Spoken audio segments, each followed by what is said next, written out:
बच्चों को छोटे रोल बड़े रोल कुछ नहीं होता है, आपको काम करना चाहिए। अगर आप में पोटेंशियल है तो आपको रोक नहीं पाएगा। सबसे पहले तो आपको बधाई देना चाहूँ कि आप इतना प्यारा आपने माध्यम बनाया है कि आप एक गुरु का काम कर रहे हैं, लोगों के जीवन में अवेयरनेस फैला रहे, गाइडेंस है, ये बात बधाई के पात्र हो आप। जब हम एक्टर बनने के लिए इंडस्ट्री में आते हैं तो मन में बहुत सारी दुविधाएं होती हैं, क्वेश्चन होते हैं, डाउट होते हैं कि यार किससे मिलेंगे, कौन हमें उस मुकाम तक पहुंचाएगा जहां तक हम पहुंचना चाहते हैं, जहां तक हम स्टार बनना चाहते हैं। क्या कोई गॉडफादर मिलेगा, क्या कोई ऐसा व्यक्ति मिलेगा जो हमें गाइड कर सके प्रॉपर तरीके से। हम सोचते हैं, लेकिन कई लोग ऐसे हैं जिनको मिल जाते हैं, क्योंकि ऐसे लोग बॉलीवुड में अवेलेबल हैं। बस हाँ, इनको ढूंढना पड़ता है, क्योंकि फेक लोग तो आपको ऐसे ही मिल जाएंगे, लेकिन अगर जेन्युइन बंदों को ढूंढना है तो आपको उनके पास तक पहुंचना पड़ेगा। ऐसे ही एक बहुत ही अच्छे इंसान, बहुत ही अच्छे प्रोफेशनल व्यक्ति, सेलिब्रिटी मैनेजर हैं, कास्टिंग का काम करते हैं, बड़ी बड़ी फिल्में की हैं। अब आपकी क्यूरियोसिटी जाग रही होगी उनसे मिलने की, जानने की। तो मिलते हैं डीके श्राफ जी से। Welcome to join film sir. Thank you sir. Okay, तो आज हमारे सामने वो हैं जिन्होंने कास्टिंग के प्रोफेशन को एक जो सेलिब्रिटी स्टेटस बनाने की एक मुहिम है ना, उसकी शुरुआत की है। सब लोग जानते हैं गैंग्स ऑफ वासेपुर से जब मुकेश छाबरा ने कास्टिंग की और बड़ा लाइमलाइट में आए, लेकिन इससे पहले ये शुरुआत कहीं ना कहीं हो चुकी थी। जैसे कह सकते हैं ना कि 1947 में आज़ादी मिली, लेकिन उसकी शुरुआत पहले से हुई थी, वो तो एक इंसिडेंट था। तो इसकी शुरुआत हुई थी, खास तौर से फिल्म थी वेलकम, जो आपने कास्टिंग की और तब से कास्टिंग को थोड़ा वैल्यू मिलना शुरू हुआ। उसके बारे में थोड़ा सा बताइए। मुझे लोग कास्टिंग गुरु कहते हैं उस समय से, क्योंकि शुरुआत उस समय तो था ही नहीं कुछ ऐसा। बात उन दिनों की है जब हम लोग यही महाड़ा में उपासना सिंह के बंगले से कुछ कर रहे थे। इसरत हैं अनीस बजमी के असिस्टेंट, बोला यार डीके नाना पाटेकर और अनिल कपूर का बॉस दिखाना है हमको, कोई ऐसा इंसान बताओ आपकी जिसका दबदबा हो। फिर मैंने उनको, मेरा स्टाइल है कि मैं 10 ऑप्शन देता हूँ, तो मैंने उसमें लिखा नसरुद्दीन साहब, डैनी साहब, कबीर बेदी, विनोद खन्ना, ऐसे कुछ कर। एक नाम आया उसमें फिरोज खान, और ये लिस्ट बना के दे दी। 4 बंगले में पट्टू पारेख और इन लोग का ऑफिस था, तो मैं उनको पढ़ा, क्योंकि मैं इतना भी कॉन्फिडेंस नहीं था उस समय कि सामने जाके अनीस भाई से बात कर सकूं, तो इसरत के चैनल से बात करता था। तो उन्होंने देखा, और ये नाम तो बहुत अच्छा है यार, कमाल का है।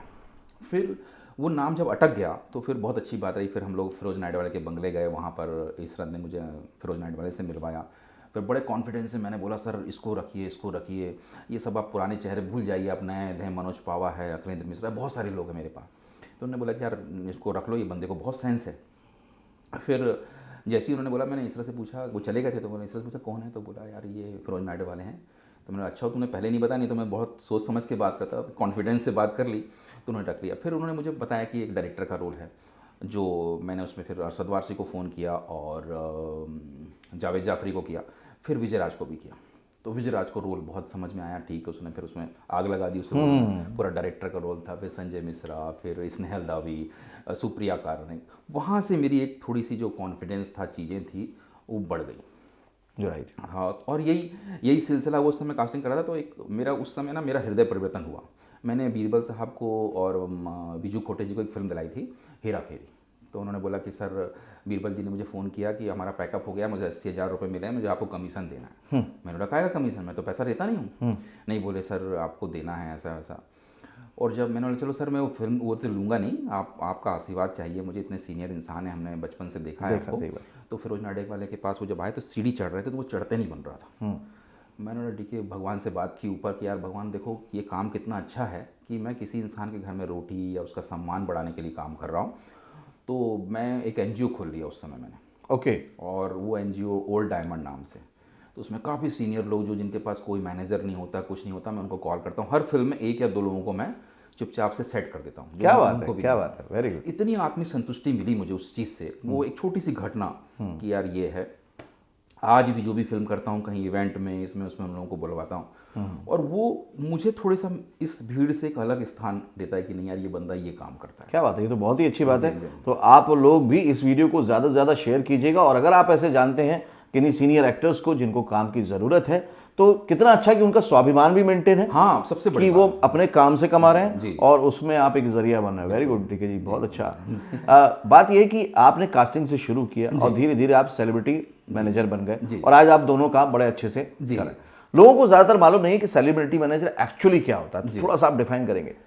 मुझे लगता है कि सबसे पहले यही श्रृंखला होती है कि पहले इंसान की जो रियल उसका जो व्यक्तित्व है उसको मैं समझता हूँ कि एक्चुअली में आप कैमरे के हिसाब से आपके व्यक्तित्व में लगता क्या है। लोग मिसगाइड कर देते हैं कि तुम हीरोइन बनोगी, मेरा हीरोइन का और इसका बिल्कुल एकदम अलग परिभाषा है। मैं हीरो और हीरोइन उसको मानता हूँ जिसके इर्द गिर्द कहानी घूमे। और हर इस आज राजपाल यादव 6 फीट के होते तो क्या राजपाल को रोल देते लोग? नहीं देते, वो उनकी यूनिकनेस है। हाँ, ईश्वर ने आपको जो बनाया है बहुत ही खूबसूरत बनाया है। उसको समझो कि ईश्वर ने मुझे ऐसा क्यों बनाया। उसको आप, जैसे मैं हिंदी बोलता हूँ क्योंकि मैं भोपाल से हूँ, तो मेरा हिंदी में एक कमांड है। अब एक दिन मैं किसी एज ए जर्नलिस्ट गया, सलमान के साथ एक पिक्चर थी, शादी करके फंस गया करके, शिल्पा शेट्टी की। तो मैं इंटरव्यू वगैरह लिया तो शिल्पा शेट्टी ने मुझे बोला कि डीके सर मुझे आपसे रोज़ मिलना पड़ेगा। मैं वाई? बोले मेरी हिंदी अच्छी हो जाएगी। तो कहने का मतलब ये है कि पहले उस चीज़ को हम समझते हैं। आज मैंने हिंदी को प्रधानता दी। मैं लोगों को यही बोलता हूँ कि हमें विदेशी भाषा आनी चाहिए, लेकिन अगर हमें हिंदी नहीं आती तो हमें शर्म आनी चाहिए। बिल्कुल शर्म आनी तो चाहिए। अगर हम सम्मान नहीं करेंगे, हम चीज़ें जो हमारे में ईश्वर, दूसरे शब्द के लिए मैं कोशिश करता हूँ इसको क्या बोलते हैं, इसको क्या बोलते हैं, तो जो हम यहाँ हैं, अगर हमें अपना भाषा की सम्मान करना है तो हमें करना चाहिए। तो उस तरीके से जो अपनी विशेषता उसको समझ लो कि भैया मैं नौकरानी लगती हूँ कि मैं महारानी लगती हूँ, मैं पहले अपना आकलन कर लो। तो आप हर आर्टिस्ट को इस तरह से पहले एनालाइज करते हो, हाँ। और फिर उसके बाद अगर वो बात जमती है तो उनके मैनेजर बनते हो। एक और काम करता हूँ मैं फोटो शूट करता हूँ। मैंने डिप्लोमा किया जामिया मिलिया कॉलेज दिल्ली से। तो मुझे बचपन से मैं मॉडलिंग करता था, ग्रह शोभा, सरिता, बहुत खुशी मिलती थी। छोटे गांव में स्लाइड पे हम लोग करते थे, कोई भी लड़की को तैयार करके उसके साथ में सिंगार रस में भी रस, ऐसे बहुत सारे। तो मुझे फोटोग्राफी का सेंस था। तो एक प्रॉपर, इस आपके माध्यम से सबसे पहले तो आपको बधाई देना चाहूँ कि आप इतना प्यारा आपने माध्यम बनाया है कि आप एक गुरु का काम कर रहे हैं, लोगों के जीवन में अवेयरनेस फैला रहे, गाइडेंस है। ये बात बधाई के पात्र हो आपकी। बहुत कम लोगों को जिसलिए भटक जाते हैं कि उनको मार्गदर्शन नहीं होता है।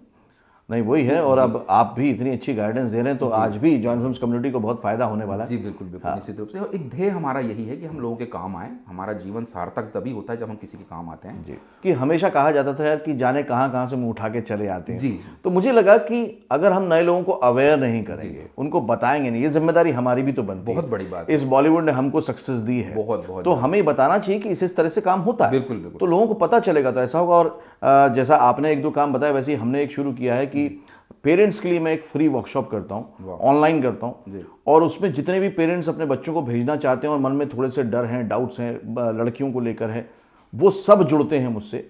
और उस वर्कशॉप से आज तक 844 पेरेंट्स कन्विंस होकर मान चुके हैं कि हाँ, बॉलीवुड इज ए सेफ और यहाँ पे अपॉर्चुनिटी है और कैसे काम किया जाता है। तो इस तरह की वर्कशॉप है। अगर आप लोगों में से भी कोई अटेंड करना चाहता है या अपने पेरेंट्स को अटेंड करवाना चाहता है तो स्क्रीन पर जो नंबर है उस पर कॉल करके आप वो रिजर्व कर सकते हैं। ज़्यादातर मैं नए एक्टर को लेकर आपसे सवाल पूछूंगा। नए एक्टर्स जब भी आते हैं ना मुंबई में, तो उनके माइंड में कहीं ना कहीं होता है मुझे हीरो बनना है, मुझे हीरोइन बनना है। और ये जो माइंडसेट बना के आते हैं, फिर कोई उनको छोटा रोल ऑफर होता है तो उनको अच्छा नहीं लगता, तकलीफ होती है बहुत ज़्यादा। जबकि मेरा ये मानना है कि छोटे रोल तैयारी है बड़े रोल की, है ना। आप क्या कहते हैं इस बात पे? नवाजुद्दीन सिद्दीकी से मैं मिला, उन्होंने फिल्म की थी न्यूयॉर्क। तो जब नवाज मिले मुझे और मैंने बोला आप में पोटेंशियल है यार। दोस्त का रोल किया था उसने छोटा सा न्यूयॉर्क में, उसका उसको हीरोइन को छीता तो उसको तकलीफ होती है। यही बरिस्ता में मुलाकात की। मारुति 800 से आए थे मुझसे मिलने के लिए और मैं गुरु दक्षिणा लेता हूँ, आपको पहले बताया। तो मुझे यहाँ से 7 बंगले तक छोड़ा। उन्होंने बोला यार सौरभ साहब मेरे को देने को नहीं है और मैं हीरो ट्राई कर रहा हूँ। तो ये परसेंट एक होता है जो नवाज जी के साथ हुआ है कि उसको मंजिल मिली। और उसके पहले की यात्रा बहुत है। हाँ। मतलब सुना ही होगा आपने कि उन्होंने धनिया बेचा 100 रुपये का और ये पैसे कमाए, बहुत सारा चीज़ें, उनकी बहुत लंबी यात्रा है। लेकिन हर आदमी नवाज नहीं बन सकता है, रघुवीर यादव नहीं बन सकता है, राजपाल यादव नहीं बन सकता है। हर इंसान की अपनी यूनिक चीज़ें हैं, वो उसके काम करने का, उसके बोलने का, व्यवहार कुशलता बहुत बड़ी चीज़ है मुझे लगता है। वो आप में देख लो कि भैया आप वहाँ, मेरे गुरुजी हैं केशव कैथवाद जी गांव में, उन्होंने एक बात, मैं बॉम्बे जा रहा हूँ पढ़ाई, तो बोले एक बात तो है कि तुम्हारा जो व्यवहार है वो तुम्हें सर्वाइव करा देगा। मतलब इतना कॉन्फिडेंस शुरू से था। क्योंकि मेरा ये मानना है राठौर साहब कि कुछ बातें मैं दिल से करता हूँ तो दिल तक जाती हैं, कुछ बातें मैं दिल से करता हूँ तो दिल तक जाती है, जुबान से कहता तो कान तक भी नहीं जाती। सबका माइंडसेट होता है मुझे हीरो ही बनना है, हीरोइन बनना है। जबकि हर किसी की एक जर्नी है और उसको जीनी पड़ेगी। जी। उसकी शुरुआत करने के लिए कई बार छोटे रोल मिलते हैं, 1 डे 2 डे मिलते हैं, लेकिन ये इस चक्कर में नहीं करते कि ये कर लिया तो मेन लीड नहीं मिलेगा। वो धारणा बदल गई है। बहुत सारे छोटे, मल्लिका शेरावत ने छोटा सा रोल किया, बहुत लोगों ने किया, कंगना ने भी छोटे से रोल किया। फिल्म थी बॉर्डर हिंदुस्तान का। बच्चों को छोटे रोल बड़े रोल कुछ नहीं होता है, आपको काम करना चाहिए। अगर आप में पोटेंशियल है तो आपको रोक नहीं पाएगा। राइट। आज कंगना में ये पोटेंशियल था। उसने बहुत सारा स्ट्रगल किया। वो 4-4 घंटे, जहाँ मैं बताया पट्टू पारे, वहाँ 4 घंटे बरसात में खड़ी रहती थी कि मिलना है राइटर से। तो जो जो पागलपन है वो पागलपन, आज पागलपन तभी तो हम उतने छोटे से गांव से यहाँ आके हम अपना एक मुकाम बनाए हैं, पढ़ाई वढ़ाई सब छोड़ के। एक लाइन है कि गांव में बड़े सुख में था मैं, गांव में बड़े सुख में था मैं, कुछ दुख में आया हूँ एक लंबे सुख के लिए। ओके, क्या बात है। तो एक लंबे सुख के लिए थोड़ा सा दुख जायज़ है, इतनी तो वैल्यू देनी पड़ेगी उसको।